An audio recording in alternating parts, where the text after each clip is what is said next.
In this IGCSE business video, we're going to cover why effective communication is important and the methods that are going to be used to achieve it. So we're going to cover effective communication and its importance to businesses, the benefits and limitations of different communication methods, including those based on IT, and recommend and justify which communication methods to use in given circumstances. So what is effective communication and why is it necessary? So communication occurs when a message is transferred from one person to another who understands the content of the message. Communication must be effective, so this means that the information that is being received must be understood and acted upon the way intended. For businesses, the communication, if it's not effective or if there's a communication failure, it can have serious consequences. Internal communication. So in all organizations, it is necessary for people to communicate with one another in various ways. The tasks of management is guiding, instructing, warning, and encouraging workers. They would become impossible if there wasn't any communication. Internal communication is communication between the members of the same organization. What are the types of internal communication? Notice on a table, notice on a board, a telephone call, email, a sign on a door, a letter, or a meeting. Now, what's external communication? So external communication is between the organization and another organization or individuals. Some examples of external communication are asking customers to pay their bills on time, any orders for goods from suppliers, sending customers information about their delivery, and advertising goods or services. Now, why does external communication have to work well? External communication is very important for the image and the efficiency of a business.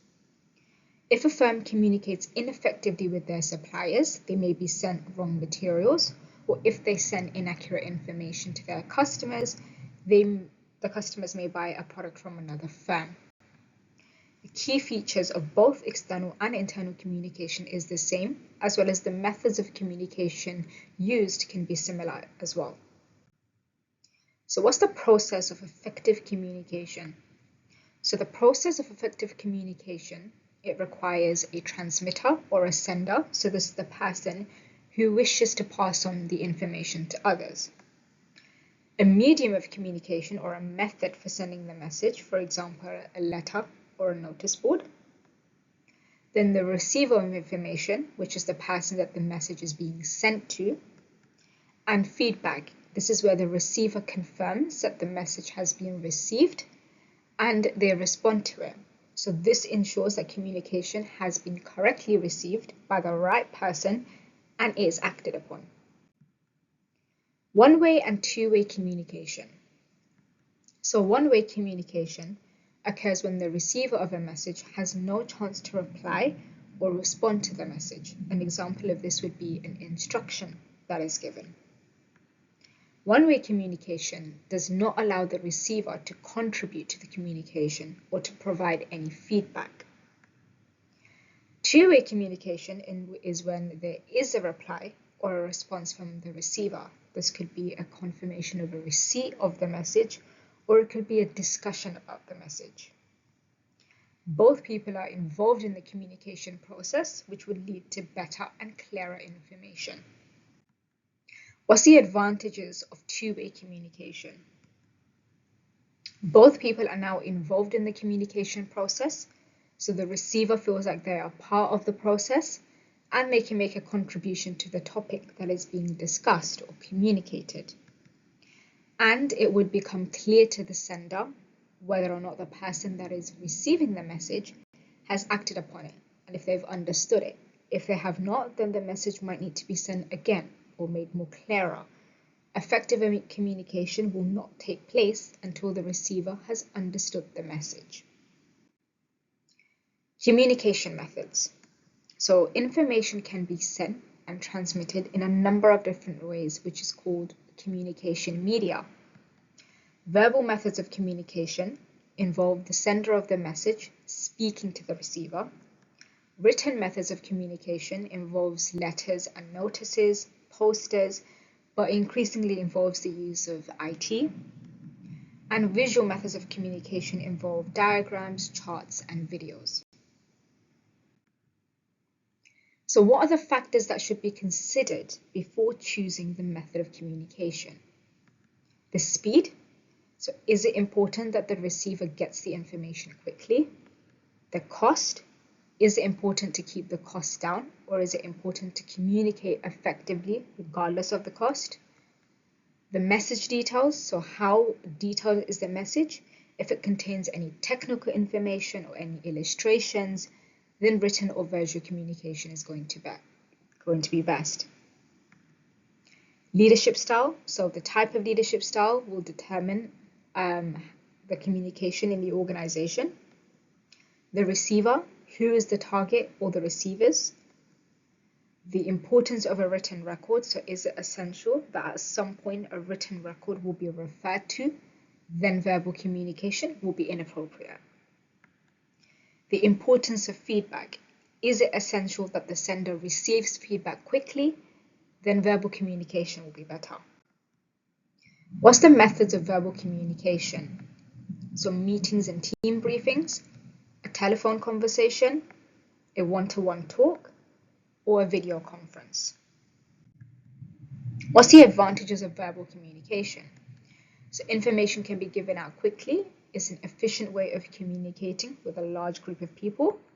The message is reinforced by the speaker. The body language, their facial expressions can help put the message across effectively. And there is an opportunity for immediate feedback and two-way communication. But what's the disadvantages of a verbal communication? When an accurate and permanent record of the conversation is needed, a verbal method of communication is going to be inappropriate. In a big meeting, there is no way of telling if everyone is listening, if they've understood the message, and it can take longer to use verbal methods when feedback occurs than to use a written form of communication. What's the methods of written communication? Business letters, memos, so that's written messages that are used internally, reports, notice pinned on boards, faxes, text messages, email, social networking sites. What's the advantages of written communication? So there is evidence of the message, which can then be used in the future, which would help reduce any disagreements between receiver and sender. A written message can be sent and copied to many people, which is more efficient than calling everyone and giving the message verbally. Electronic communication is quick and cheap to reach a large number of people, and written communication is essential for certain messages involving complicated details, which might be misunderstood, and certain laws require safety messages to be written and displayed. What's the disadvantages of written communication? So direct feedback is not always possible unless electronic communication is used. However, this can cause information overload if there's too many emails or messages being sent. It is not easy to check that the message has been received or is acted upon, as with verbal messages.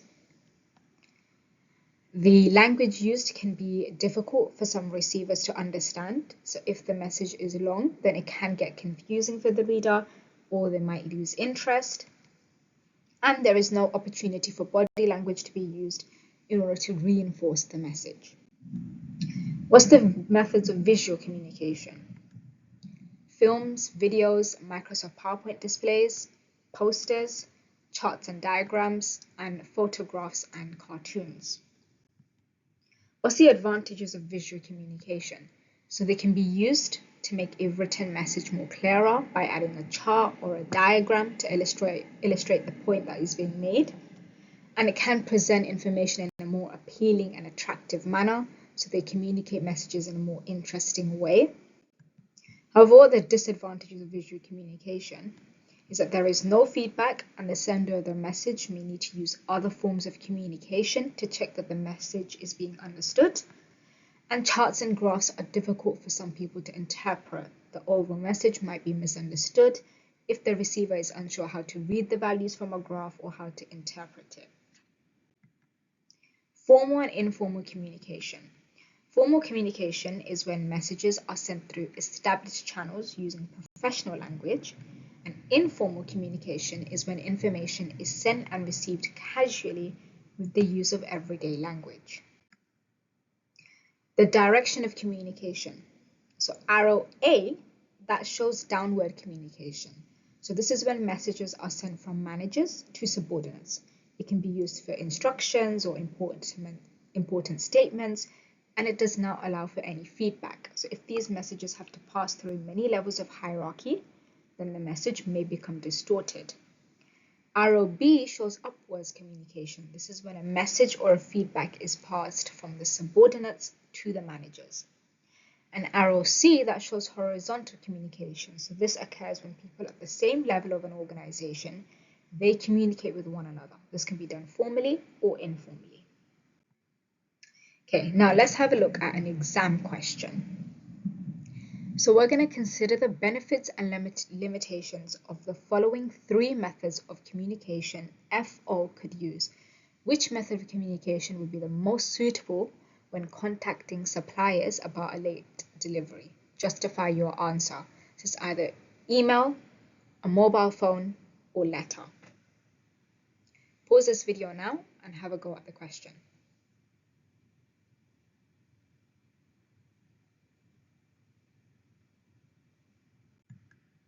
Okay, now let's have a look at a possible exam question answer you could give for this question. So let's look at each method of communication. So for email, some of the advantages that can be written is that it can be sent quickly to the suppliers. It can be sent to many people at once. It can be a hard copy if email is printed out, and it can be saved for reference for later. However, the disadvantages of an email is that there is no guarantee that it's going to be read by the suppliers. It could have gone to the junk folder. It may not be secure. If many emails are sent, then it may be lost amongst them, and it requires internet connection. Now let's look at mobile phone. So the advantages of mobile phone is you know that the message has been received. The caller can ask questions about the brackets. Feedback can be given. The receiver is more likely to have their mobile phone on them, so it's easier to reach. However, the disadvantage of mobile phone is that it may take time to reach the correct person. There might be time or language differences. It may be expensive. It may be time consuming if you need to contact many different suppliers, and there is no hard copy or reference. Now, a letter. So the possible advantages of a letter is that it's a hard copy. It's more formal for legal documents, and a lot of details can be included about the late delivery of nails and paint. However, the disadvantage of a letter is that it's slower than the other two methods. It can be more expensive than the other two methods, and there is no guarantee that the letter has been received by the supplier. Now, a possible answer in terms of the recommendation that can be given is that the email is the best choice if the order is urgent and if a delivery of raw materials is late. So FL might need to know when the order will arrive, or manufacturing of furniture may be delayed. A letter will be too slow, and using a mobile phone, it may not get through to the correct person straight away if they are busy. Hence, we'll need to keep ringing until they can be contacted, so that will waste time. Now, a mobile phone call may be best as it will get instant feedback about the order of wood and the questions may be asked. And a letter may be best if express delivery could be arranged about the late delivery of nails and paint. It is more formal than the other two methods, and they can be sure that it has been received if it has been signed for. Good luck, and subscribe to the channel for more videos and follow social media for more updates.